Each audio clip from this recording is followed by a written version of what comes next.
SARKITV. Enriched and inspired and motivated to do more than we have done in the past. Towards one another and towards the world we have done. For Dagbon, we will all agree with me that we have come a long way. We've gone through very difficult times. We've gone through trying circumstances. But Dagbon stands today as a strong community.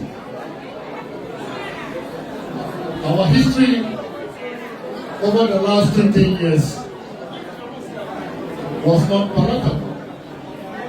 Why? Because we were dogged down by chieftaincy conflicts, particularly in Relive, that we all owe allegiance to. Today, we have gone past that because Dagbon is peaceful. Dagbon is peaceful, and we have a sitting Yana, the overlord of Dagbon.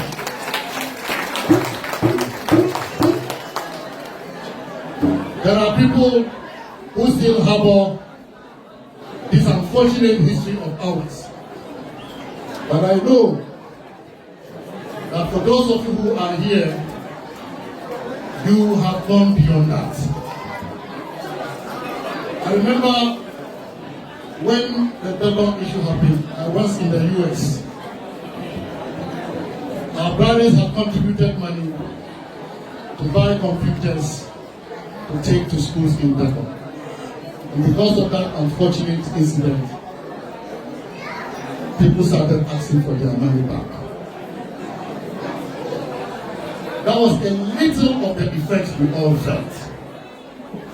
But the greater effect was the delayed development in Dagbon as a result of that incident. We've all regretted, we've learned our lessons, we are moving forward. For this reason, when I was finance minister, and the government decided to build the palace for Dagbon, I was part of the meeting. And this was the last event, the last item on the Dagbon roadmap to peace. I left the meeting and went home to see the Yana.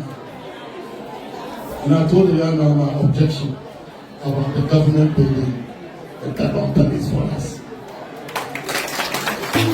Because we, the people of Dagbon, are capable of building a decent palace for the Yana.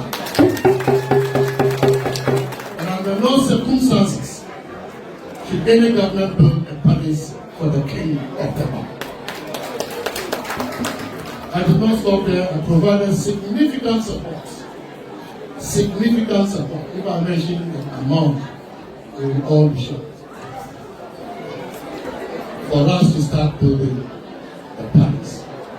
A lot of you also contributed towards that. I know. Because our brothers and sisters in the diaspora sent your contributions. Those at home brought in their contributions. But we needed that big push, which I have to provide. Leveraging my privilege as finance minister. I am very happy that this project has come a long way today. If you go to ND and see the buckets, it is at advanced stage. And very soon, it will be completed so that we all can be proud of contributing and working together to build a decent palace for the king of Dagbon. I cannot say this without expressing gratitude to now Prince Alhaji, who has been very instrumental on this journey. Alhaji my grandfather, who is a contractor, and another very instrumental figure in the band. They've done so well. They've shown honesty. They've shown transparency. And all the money all of us have contributed have been put to that good use. And this is why we can see that edifice of the palace coming out nicely. So, we owe gratitude to them. But I want to stand on behalf of the Yana to appeal to the governments and our well-wishers and our friends all over the world. And this is just the first phase of the project. There is a second phase, I believe bigger than what we are seeing today. And so on behalf of our grandfather, the King of Dagbon, I want to appeal to you all to continue to send in your financial support so that the project in its entirety can be completed. A project that we all can associate with. A project that also goes dear to our hearts.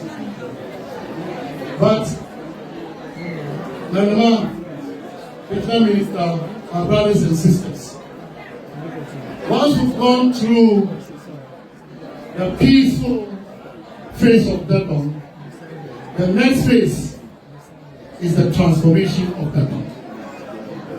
And when I talk about transformation, our people are still faced with abject poverty. Our people have no jobs. Agriculture, which is the mainstay of our people, is lagging behind. And so we have an opportunity, because we know that investment do not go to places where there are conflicts. And so once we pass the state of conflict, the next phase is investment. And so again, some of you are doing investment back home, but that is not enough. We must get companies here and elsewhere to come and invest. There is peace in Dagbon. The people need development. We want economic transformation. And we are the people who can do it. Nobody will build our home for us. We have to build our home by ourselves. But once we've gone past the difficult times, there are two emerging issues that is threatening to eat up Dagbon. Number one is drugs, hard drugs. Hard drugs. Young people are taking to drugs. We go to Damba at night. It's in a sorry state. You see young people sleeping in the streets. They stand, but they are sleeping. You see them standing like I am standing, but they are sleeping in the streets of Damba. Values, the values we hold so high, have been degraded. People are getting mad. Young people are getting mad.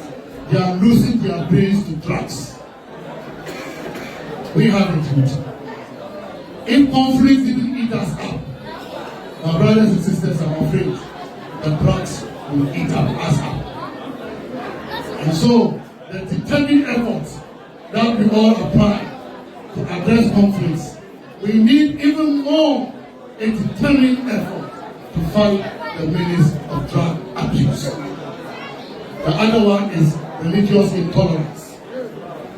Religious intolerance is also eating us up. We all have a duty, we have a responsibility to move them forward. And therefore, we must together confront any issue that tends to take us back. And again, this is a clarion call I'm making on you. Call your families, call your brothers, call your sisters. When you get home, go to a school, a primary school, any business school, secondary school, talk to 2 or 3 people, the young ones. Let's do the best that we can, so that Dagbon will move forward. And generations that will come after us will say thank you to all of us for the role we have played in uplifting the community. On this note, I wish you successful Damba. I wish you all, may God bless you all. Thank you. God bless the Lord. God bless God. Thank you. Ladies and gentlemen,